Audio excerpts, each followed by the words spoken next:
আসসালামু আলাইকুম সম্মানিত শুভাকাঙ্ক্ষীগণ, কেমন আছেন আপনারা? অনেক ভাই ব্রাদার, অনেক বা বোনেরা আছেন যারা বিতর্কিত পোস্ট করতে ভালোবাসেন। বিতর্কিত পোস্টের অবশ্য রিচও বেশি হয়, রিচ বেশি হয়, এঙ্গেজমেন্ট বেশি হয়। তো তারা দেখি মাঝে মাঝে বিতর্কিত পোস্ট করেন। সেদিন এক ভাই বিতর্কিত পোস্ট করলেন, আমার এক কাস্টমার আমাকে ইনবক্স করলেন যে ভাই কেমনে কি। আমি বললাম তাকে জিজ্ঞাসা করেন তার সাথে কখনো লেনদেন হয়েছে কিনা বা সে কি। পরে খোঁজখবর নিয়ে জানতে পারলাম সে বিতর্কিত পোস্ট করছে ঠিকই, কিন্তু অন্য একজনকে নিয়ে, অন্য এক ভাইয়ের মাধ্যমে জানতে পারলাম। পরে আমিও নক দিলাম যে মেসেজ, তার কমেন্টই করলাম ওইখানে যে আপনার এই পোস্ট দেখে আমার এক কাস্টমারই করেছে। আজকে আবার দেখলাম এক ভাই বিতর্কিত পোস্ট করেছে। তো এইটার কারণেও কিছু প্রভাব আমাদের উপর পড়বে। আসলে বিতর্কিত পোস্ট কিসের জন্য করে বা কী ভেবে করে আল্লাহ সুবহানাহু ওয়া তাআলাই ভালো জানেন।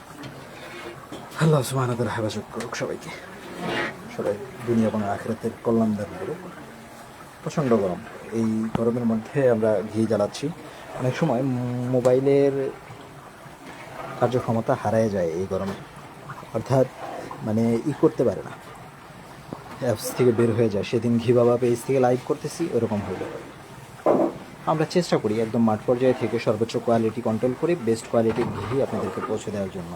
আর আমাদের প্রত্যেকটা পণ্যের একটা কোয়ালিটি, যেটা আমরা নিজেরা খাই, আমাদের আত্মীয় স্বজন বন্ধুবান্ধবদেরকে খাওয়াই, ঠিক ওইটাই আমরা আপনাদেরকে দিয়ে থাকি।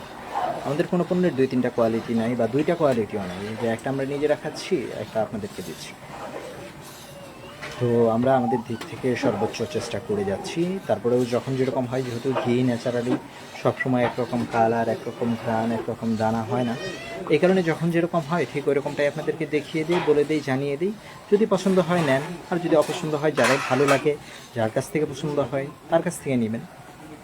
হলে তো আগে কোয়ালিটি দেখবেন, আপনি যে কারো কাছ থেকেই নেন কোয়ালিটি দেখবেন যে তার কোয়ালিটি বেস্ট মনে হইতেছে কিনা বা ভালো মনে হইতেছে কিনা, বা আপনার কাস্টমার ভালো মনে করবে কিনা, আপনার পছন্দ হয় কিনা, এই জিনিসগুলো খেয়াল রাখতে হবে। আর তারপরে আপনি দেখবেন যে সে একদম নিজে মাঠ পর্যায়ে থেকে কাজ করতেছে কিনা, নাকি সে অন্য কারো কাছ থেকে এনে দিচ্ছে। যেহেতু যদি অন্য কারো কাছ থেকে এনে দেয়, একদম সরাসরি মাঠ পর্যায়ে থেকে কাজ না করে, বা কি বলে এটাকে, তাহলে মধ্যস্থতাকারী থাকলে রেটটা কিন্তু বাড়বে। আর আপনি যদি চেষ্টা করেন মধ্যস্থতাকারী ছাড়া নেওয়ার জন্য নিতে পারেন, তাহলে কিন্তু একটা বেস্ট রেটে নিতে পারবেন এবং পণ্যের কোয়ালিটিও অনেকটাই ভালো পাবেন বলা চলে। তারপরেও সতর্ক থাকতে হবে কোয়ালিটির ব্যাপারে। আর আরেকটা বিষয় হলো যে আপনি তার কাছ থেকে সাশ্রয়ী রেটে পাবেন।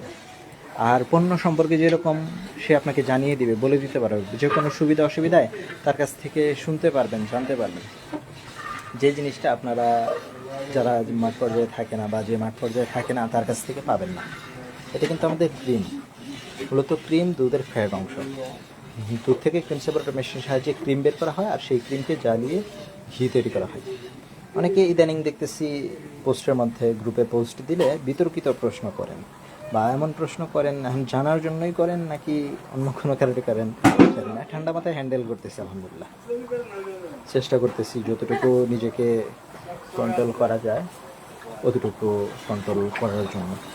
তবে আল্লাহ সুবহানাহু ওয়া তাআলার কাছে দোয়া করুন, আল্লাহ সুবহানাহু ওয়া তাআলা যাতে আমাদের সবাইকে দুনিয়া এবং আখিরাতে কল্যাণ দান করে। মাশাআল্লাহ মাশাআল্লাহ। আপনার আসরের নামাজের একটু আগ দিয়ে একটা কন্টেন্ট বানাইতে বসছিলাম, তো রেডি করতে করতেই দেখলাম যে আসরের আজান দিয়ে দিয়েছে। তো নামাজ পড়ে তো কারখানায় আসতে হবে জানানোর জন্য, কারখানায় চলে আসলাম। আর কন্টেন্ট বানানো হইলো না, আর বেশ কিছু পার্সেলও আছে রেডি করা লাগবে, এই কারণে আর ওইভাবে এই করা হয় নাই। কর্মব্যস্ত মানুষ, কর্মব্যস্ত থাকতে ভালোবাসি। নিজের আইডেন্টি কাজ, কাজ দিয়ে আসলে প্রমাণ করতে চাই, কথা বা ফাঁকা বলি আওড়াতে চাই না। আলহামদুলিল্লাহ।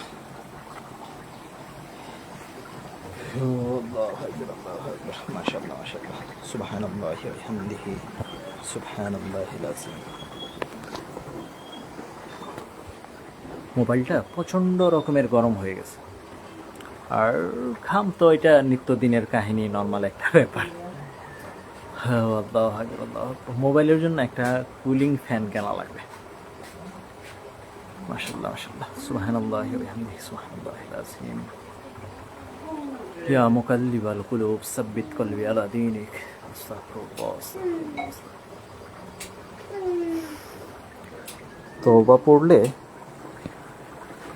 রিজিকের মধ্যে আল্লাহ সুবহানাহু ওয়া তাআলা বরকত দান করেন। সেদিন কবে জানি একটা ওয়াজে শুনেছিলাম যে এক দোকানে কোনো বেচাকিনি নাই বা তেমন বেচাকিনি নাই যেরকম প্রত্যাশা। তো তাকে এক আলেম বা এক ভাই শুভাকাঙ্ক্ষী একটা আমল বাতলায় দিছে যে আপনি বসে থাকবেন, আস্তাগফিরুল্লাহ করতে থাকবেন। তো বেশ কিছুদিন পরে গেছে, যায় দেখে যে সে দিয়ে সারতে পারতেছে না। পরে জিজ্ঞাসা করলো যে কেমন কী অবস্থা। তো আল্লাহ সুবহানাহু ওয়া তাআলা বারাকাত দান করেছে। আসলে বারাকাত আধিক্য না, যা আছে তা দিয়ে প্রয়োজন পুরা হয়ে যাওয়া। তো তার বেচাকিনি খুব ভালো হয়ে গিয়েছিল। অর্থাৎ সে দিয়ে সারতে পারতেছিল না, বলে যে আমি এই আমলটা এখন নিয়মিতই করি, এই আমলটা আর আমি ছাড়ি নাই। নিয়মিত যে কোনো আমলই আল্লাহ সুবহানাহু ওয়া তাআলার কাছে প্রিয়, পছন্দনীয়। যেহেতু আমরা মুসলমান, এটা আমাদের সর্বপ্রথম পরিচয়, তো এটাকে সামনে রেখে আমাদের জিন্দগি যাপন করা উচিত। আর আমি যে মাঝে মাঝে ইসলামিক পোস্ট দেই বা ইসলামিক কথাবার্তা বলি, এগুলো আমাদের নিজের জন্যই, আমার নিজেকে ধাক্কা লাগানোর জন্যই, নিজের পরিবর্তনের জন্যই। আল্লাহ সুবহানাহু ওয়া তাআলা আমাদের সকলের পরিবারকে আখিরাতওয়ালা পরিবার বানিয়ে দিক। তো ঘি আপনার খাবারের স্বাদ, ঘ্রাণ এবং পুষ্টিগুণ বাড়াবে ইনশাআল্লাহ। ভিডিওটার বর্ণনা করি। সকলকে অসংখ্য ধন্যবাদ। আসসালামু আলাইকুম।